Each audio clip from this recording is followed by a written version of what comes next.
So the biggest news of the week for me was definitely Luis Ortiz leaving Golden Boy Promotions.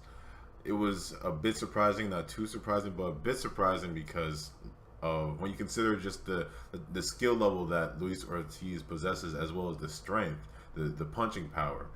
You think that Golden Boy Promotions would try a bit harder to make sure that Luis Ortiz was extremely comfortable within that promotional company, but the reason why I'm not too surprised is because just from my point of view, I don't know what's going on behind the scenes or anything like that. But from my point of view, they don't seem Golden Boy Promotions don't seem to be.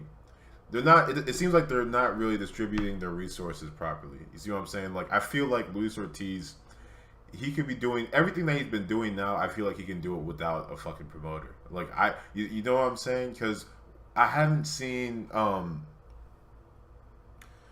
It, Outside of Saul Canelo Alvarez, you don't really hear much about Golden Boy promotional fighters, unless their fights coming up and whatnot. But yeah, it's just so I feel like, you know, again, I don't know what happened behind the scenes, but I'm just not surprised that fighters are leaving Golden Boy Promotions. A lot of fighters have been leaving Golden Boy Promotions for the last 5 years. I mean, just one by one, people are just leaving. Same with Top Rank. Well, actually, Top Rank is sort of kind of crawling to get stability again. I know people like to think that Top Rank is plummeting, but Top Rank still has Victor Postal, Terrence Crawford, who could be the next star of the whole sport.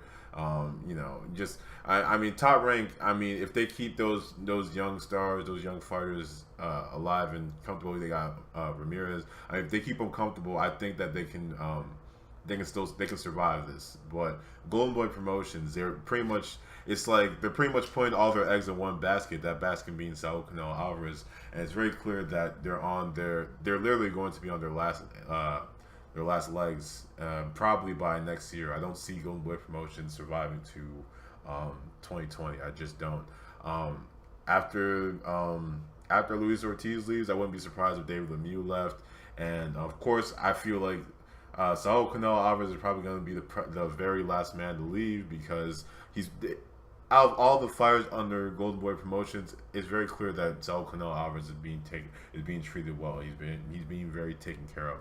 But anyway, what's next for Luis Ortiz? I'd like to see Luis Ortiz make some kind of a deal with Al Haymon and work with him. I want to see him go over to Showtime because that's where the heavyweights are sort of flocking to right now. I mean, Showtime. Anthony Joshua just signed a deal with Showtime, and Deontay Wilder's already there. So we have an Anthony Joshua Deontay Wilder fight coming up. If we can get Luis Ortiz into Showtime, that's three big heavyweight fighters under the same network. That's one hurdle that we can get past. We can see 3 fights without worrying about network issues or anything like that. So yeah, I'd like to see Luis Ortiz sign with Al Haymon. I think that would be good. Al Heyman's got the juice right now. He's the man in boxing these days, and